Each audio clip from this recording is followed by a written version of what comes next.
Salut, nous sommes très ravis de vous savoir encore nombreux en ce net moment, scotché sur votre chaîne pour les comptes de cette émission, Le ciel sur la terre.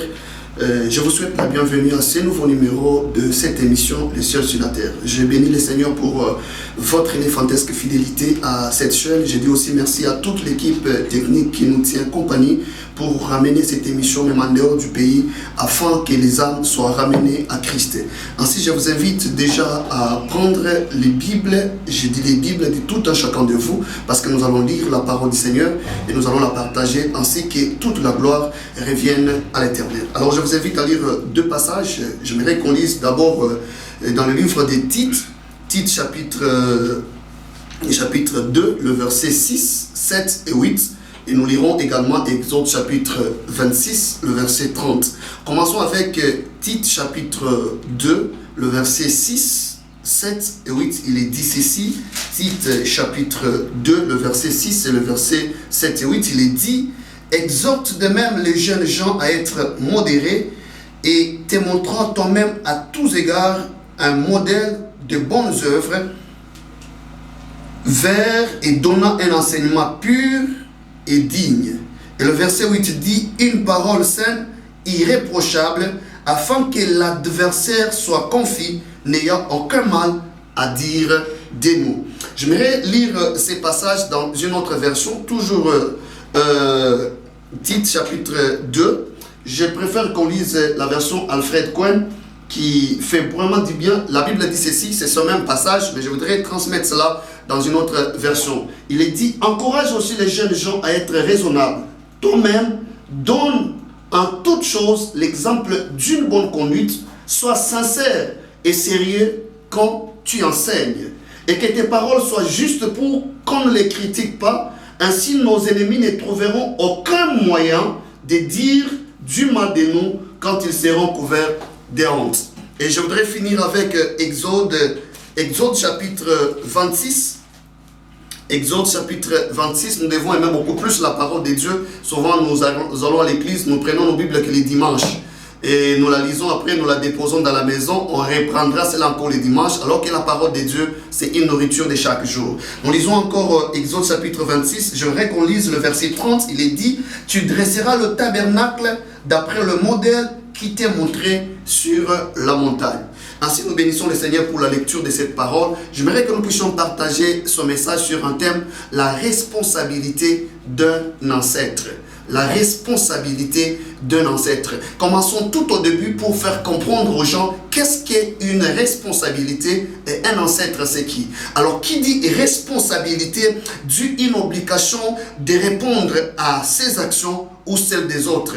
Donc, quand on parle d'un responsable, on parle d'un garant.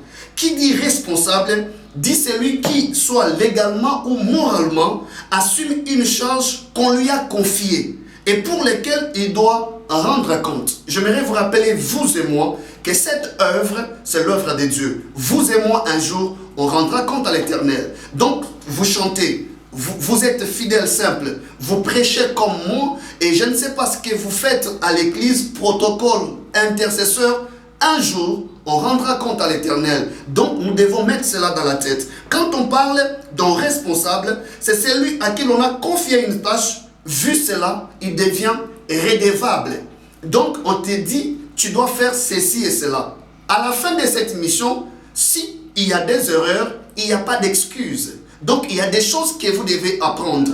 Donc, quand on parle d'un responsable, voilà quelques mots que je voudrais donner parce qu'il y a plusieurs définitions. Mais qui dit ancêtre? Qu'est-ce qu'un ancêtre? Selon les dictionnaires, quand on parle d'un ancêtre, c'est celui de qui l'on descend par son père ou sa mère. Et une autre définition, quand on parle d'un ancêtre, c'est celui qui précède quelque chose dans l'histoire. Mais je voudrais beaucoup plus m'appuyer sur le domaine de l'anthropologie. Quand on parle d'un ancêtre, en anthropologie, on parle de celui qui a fait le premier pas dans un domaine. Donc, je voudrais m'arrêter par là pour dire un ancêtre, c'est celui qui a fait le premier pas dans un domaine. Vous savez, dans la vie, il y a toujours des gens qui nous précèdent dans certaines choses. C'est lui qui a déjà fait quelque chose avant toi. C'est lui qui a fait le premier pas. Dans le ministère, peut-être, nous n'avons pas commencé le ministère comme ça. Donc, avant la création, Dieu était d'abord là. Il est notre ancêtre.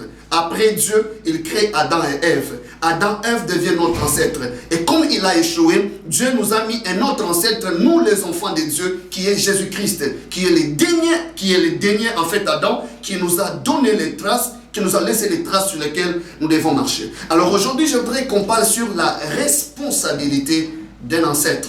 Vous avez compris? Un ancêtre, c'est qui? C'est quelqu'un qui a fait le premier pas dans un domaine. C'est quelqu'un qui a fait quelque chose. Vous savez, quand vous êtes maman et papa dans un couple, et d'un coup un enfant vient dans votre couple, papa et maman, vous êtes ancêtre pour cet enfant. Donc un ancêtre, il doit travailler à un certain moment pour que ceux-là qui viennent après lui puissent avoir un bon chemin. Donc nous allons parler tout à l'heure. Alors j'aimerais que nous puissions apprendre le but, la raison pour laquelle je donne cet enseignement. Pourquoi cet enseignement vient en ces stades, en ce moment? D'abord, la première des choses, le but pour lequel je donne cet enseignement, c'est pour réveiller les consciences de ceux qui sont appelés à diriger, de ceux qui dirigent aujourd'hui, de ceux-là qu'on appelle aujourd'hui président, on vous appelle chef, on vous appelle grand frère, on vous appelle grande sœur, on vous appelle je ne sais pas pasteur, on vous appelle je ne sais pas archibishop, je ne sais pas quel est le nom qu'on vous appelle. Je voudrais réveiller les consciences de tout un chacun de nous, et la mienne y compris, que nous avons une charge. La deuxième des choses, c'est arriver à faire comprendre à chacun les tâches auxquelles vous êtes appelés à répondre. Et sans cela, vous serez un jour appelés devant le tribunal de Dieu pour rendre compte à cela. Voilà la raison d'être de cet enseignement. Alors avant d'entrer dans le vif de ce sujet, je voudrais dire quelques constants que nous avons eu à remarquer dans le ministère, dans le service de Dieu et même dans la vie courante. Je voudrais dire à quelqu'un ceci avant que je ne fasse un pas. Si on vous appelle père, on vous appelle chef, on vous appelle grand frère, on vous appelle grande sœur, cela n'est pas seulement un privilège, mais c'est une responsabilité. Des fois, nous nous contentons quand vous arrivez au bureau, on vous appelle bonjour chef, on vous appelle grand frère Mopa ou Yende. Donc, certaines choses comme ça, on croit que c'est un privilège. On sent que c'est bien. Vous savez, quand vous passez, on vous appelle papa. Bonjour papa. Vous savez, peut-être dans une église, vous dirigez un département, vous dirigez une église, vous dirigez une entreprise. Quand vous arrivez, on vous appelle chef. Ce n'est pas seulement un privilège. Des fois, ça fait du bien. Mais vous devez comprendre, je dois comprendre que c'est une responsabilité. Parce que ce que vous faites aujourd'hui, un jour, Dieu vous demandera compte. Est-ce que vous savez que Dieu nous demandera les comptes, comment nous avons traité nos femmes, comment nous avons traité nos enfants? Est-ce que vous savez que Dieu nous demandera les comptes rendus, comment nous avons traité notre entourage? Vous êtes chef dans une entreprise, Dieu vous demandera comment vous avez traité vos travailleurs. Et vous êtes, je ne sais pas, pasteur d'une église, Dieu vous demandera comment vous avez traité les fidèles et comment vous avez annoncé la parole. Vous avez compris? Donc, je voudrais que chacun de nous puisse comprendre la responsabilité. Et là où nous avons lu, l'apôtre Paul dit à son fils Timothée, comme étant un ancêtre, l'apôtre veut apprendre à son fils Tite. Il dit ceci à Tite. Il dit, il y a une chose que tu dois comprendre. J'aimais beaucoup plus quand nous avons lu dans la version Alfred Cohen. J'aimerais encore les relire. Il dit ceci, encourage aux jeunes gens d'être raisonnables. Mais j'aime ce qu'il lui dit, toi-même, en toutes choses. Donc, il ne suffit pas seulement d'enseigner. Mais toi qui enseignes, parce que tu es le premier à connaître cela, tu dois être un bon exemple. Tu dois être un bon modèle. C'est là qu'il y a des problèmes souvent. Vous savez, aujourd'hui, le constat que je vous ai parlé, le premier constat que j'ai fait, c'est que nous avons beaucoup plus des ancêtres qui veulent apprendre aux autres ce qu'eux n'ont pas appris. C'est là qu'il y a des problèmes. C'est le premier constat. Nous avons vu comment les gens jaillissent comme ça. Ils sortent du néant. Il n'a rien appris. Il veut commencer à apprendre aux autres. J'aimerais vous dire une chose. Avant d'apprendre, vous devez vous rassurer que vous avez bien appris. Ok? Si vous n'avez pas bien appris, que ce soit dans l'entreprise, que ce soit dans l'œuvre de Dieu, rassurez-vous que vous avez bien appris. Et la première personne auprès de qui nous devons apprendre, c'est Dieu. C'est là que nous avons lu en Exode chapitre 26. Dieu dit à Moïse, vous allez faire le tabernacle selon le modèle que je t'ai montré. Il n'y a pas un autre modèle que tu dois faire en dehors des modèles que je t'ai montré. Qui parle? C'est Dieu. Il parle à qui? À Moïse. Dieu dit à Moïse, quand tu descendras pour monter les tabernacles, ne les faites pas de la manière dont tu vas voir les autres faire les choses. Et regardez aujourd'hui, que ce soit dans l'œuvre de Dieu, nous avons du copier-coller partout. Il y a des gens qui prennent les choses parce que l'autre a vu. Est-ce que Dieu vous a révélé ce que vous donnez? Peut-être un programme. Vous savez, aujourd'hui, même dans les églises, nous voyons des choses qui se passent. Il y a tel qui a préparé, organisé une prière de 170 jours. Peut-être Dieu l'a révélé cela. Et parce que vous êtes en train de vouloir copier les autres, vous prenez aussi chez vous, vous prenez 170 jours et vous mettez. Est-ce que Dieu vous a révélé cela? Donc je suis en train de parler comment la responsabilité qu'a un ancêtre et ce qu'il doit faire. Si vous êtes ancêtre, connectez-vous à Dieu, que Dieu vous dise ce que vous devez faire avec le petit troupeau que vous avez, avec les gens à votre disposition. Dieu peut vous révéler comment traiter même vos travailleurs au service, vous chefs. Ce message ne concerne pas seulement un cadre chrétien, même ceux-là qui sont dans les entreprises. J'ai prié le vœu de mon cœur. C'est que si vous me suivez maintenant, vous n'avez pas encore accepté Jésus comme Seigneur et Sauveur, il est encore grand temps que vous puissiez l'accepter parce qu'il n'y a pas la vie meilleure en dehors de Jésus-Christ de Nazareth. Si vous donnez votre vie à Jésus, vous avez bien fait parce que les derniers jours, vous avez choisi la bonne part. Vous n'irez pas en enfer, vous irez dans la vie éternelle. C'était une parenthèse. Donc, la manière dont vous devez conduire, vous devez avoir un modèle. Apprendre où? Auprès du Seigneur. Qu'est-ce que vous transmettez aux autres et où est-ce que vous l'avez appris? C'est le grand problème. Vous organisez des choses. On n'organise pas des choses dans l'œuvre de Dieu par sentiment. Non. Vous avez Dieu, Dieu vous a parlé et vous transmettez le message au peuple de Dieu et il y a une bénédiction. Mais si vous faites du copier-coller, du plagiat dans l'œuvre de Dieu, et ça ne colle pas avec le Seigneur. Donc la deuxième chose ou le deuxième constat que nous avons eu à voir, c'est que les ancêtres n'ont pas une conscience. Et ça c'est grave. Vous vous imaginez un jour, j'ai entendu quelqu'un dire, la foi que j'ai est attachée aux plusieurs fois des hommes autour de moi. Quand j'ai posé la question à cet homme pour lui dire, qu'est-ce que tu veux dire? Il me dit, je suis conscient de ce que je vaux et de ce que je peux causer comme dégâts si aujourd'hui j'arrive à faire un dégât.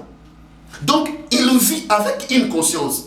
Il se dit, si aujourd'hui j'arrive à me perdre, il y a toute une litanie de gens qui vont se perdre, qui vont aller en dehors. J'aimerais dire à un ancêtre, vous êtes pasteur, vous êtes chanteur, vous êtes choriste, vous êtes président d'un département. Je voudrais vous dire, parce que vous êtes ancêtre, il y a des choses que vous devez avoir la conscience.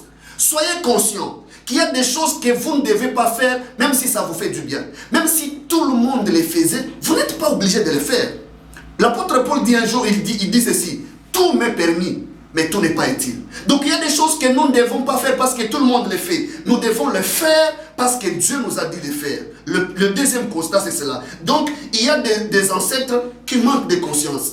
Il y a combien de pères, ils sont là en train de vivre sans conscience. Papa, vous avez les enfants. Est-ce que vous savez que ces enfants-là doivent manger? Ils doivent bien vivre. Tous les salaires terminent par rapport... Donc vous recevez un salaire, directement vous avez des putes de gauche et de droite, vous finissez tous les salaires, mais vous avez des enfants. Ils sont à votre responsabilité. Vous manquez la conscience. Vous êtes pasteur à la tête d'une église. Tout le monde vous regarde. La foi de certaines personnes sont attachées à votre propre foi. Mais comment tu te comportes? Il y a des moments où vous faites des choses, vous ne savez même pas que j'ai des brebis derrière moi qui me regardent. Vous ne savez pas quand vous, aujourd'hui, vous allez vous perdre. Combien de fois? Vous savez, aujourd'hui, les gens insultent, disent même des églises que ce sont des boutiques évangéliques à cause des comportements des bergers que vous êtes, que je suis. Vous savez pourquoi? Parce que nous ne savons pas qu'est-ce qu'il faut faire. La conscience, si elle nous manque, il y a beaucoup de choses qui vont se faire. Alors, il y a certaines choses, certains points que nous devons apprendre comment être un véritable ancêtre et comment assumer nos responsabilités. Et la première chose, peut-être je vais continuer plus tard, c'est être un bon modèle. Et cela est très important. C'est là que l'apôtre Paul rappelle son fils. Il dit ceci, sois un bon modèle. Sois un bon modèle. Le problème n'est pas seulement d'être un modèle, le problème c'est d'être un bon modèle. Quand on parle de modèle en couture, ça s'appelle patron. C'est-à-dire une chose sur laquelle on peut mettre autre chose pour reproduire la même chose ou la même image ou le même format. Vous comprenez? Donc quand on parle d'un ancêtre, on parle d'un modèle, on parle de quelque chose sur lequel est-ce que tu fais un modèle? Aujourd'hui, bon, regardez, Nous avons aujourd'hui des vagabondas spirituels. Nous avons aujourd'hui des jeunes serviteurs qui font du n'importe quoi. Tout ça c'est quoi? Parce qu'ils n'ont jamais eu à avoir un bon modèle. Et des fois d'autres choses aussi, c'est que nous avons des vagabondas parce qu'il y a des bons modèles, mais des jeunes serviteurs ne veulent pas emboîter les bons pas, mais ils veulent, comme Proverbe dit, ne déplacez pas les bonnes anciennes qui ont été placées par nos pères. Mais les jeunes aujourd'hui, par intimidation, vouloir faire ce qui n'existe pas dans la Bible, on a débordé les bornes et on est allé au-delà. Pas parce qu'il manque de véritables modèles, mais parce qu'on veut créer ce qui est incréé. Vous avez compris? Donc nous devons être un bon modèle. L'apôtre Paul insiste, vous savez, on n'apprend pas auprès des grands par ce qu'ils nous disent. Non, on apprend auprès des grands par ce qu'ils incarnent. Qu'est-ce que vous incarnez? Vous savez, n'ayez pas l'habitude de vous diriger les gens, vous leur dites que non, faites ce que je vous dis, ne faites pas ce que je fais. Non, ça c'est un mauvais système. Jésus disait toujours aux gens, suivez-moi. Il était le véritable chemin. Vous êtes leader. Êtes-vous un bon modèle? Pas par rapport à ce que vous dites aux gens, non. On n'apprend pas auprès des grands-parents. Vous savez, aujourd'hui, nous avons, même à l'école, à l'université, ce que papa maître a dit, ce que monsieur a dit, ce que madame a dit. Nous n'avons pas la capacité d'aller aussi lire les livres. Les professeurs lisent des livres, ils nous font des syllabus, nous nous contentons du syllabus. Il y a des moments où nous devons faire aussi recours aux livres pour aller lire. La Bible, la parole de Dieu, faites comme les disciples de Bérée.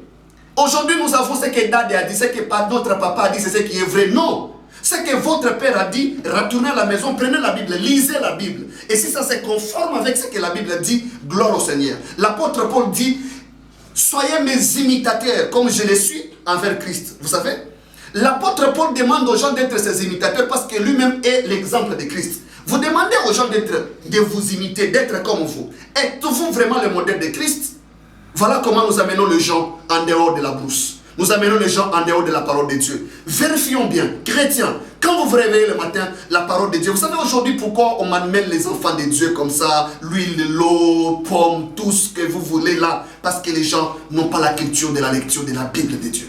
Et si vous avez la culture de la parole de Dieu, on ne peut pas vous bouger n'importe comment. On ne peut pas vous amener n'importe où. Parce que vous savez, la Bible dit, et je m'arrête par là. Parce que il y a beaucoup de choses à dire. C'est la première dose. Je crois qu'il y a encore 4 points qu'il faut développer dans ce thème, la responsabilité d'un ancêtre. Le premier point qu'on a développé, c'est être un bon modèle. Êtes-vous un bon modèle? Cela est très important. Nous tendons vers la fin, non seulement du monde, mais de ce qui nous environne. Nous devons faire un effort pour que le jour où Christ reviendra, qu'on soit des véritables ancêtres. Que Dieu vous bénisse et je bénis le Seigneur pour ceux qui nous suivent encore. Et si vous êtes quelque part, vous avez été touché par le message, et que Dieu vous bénisse, et le Seigneur nous fera beaucoup plus du bien. Et le Dieu qui nous a appelés, il vous transformera votre vie. Je dis merci à l'équipe technique qui nous a tenu compagnie. Que Dieu vous bénisse pour ce grand travail d'édition que vous êtes en train de faire pour que les âmes soient sauvées. Gloire soit rendue à Dieu. Les numéros de contact restent le même. C'est plus 243 999 537 504. Plus 243 999 537 504. Aussi plus 243 82 420 90 89. Voilà un peu les numéros par lesquels vous pouvez nous contacter. Vous avez un problème, on peut prier ensemble. Je crois que la main de Dieu fait encore du bien. Que Dieu vous bénisse et à la revoyure.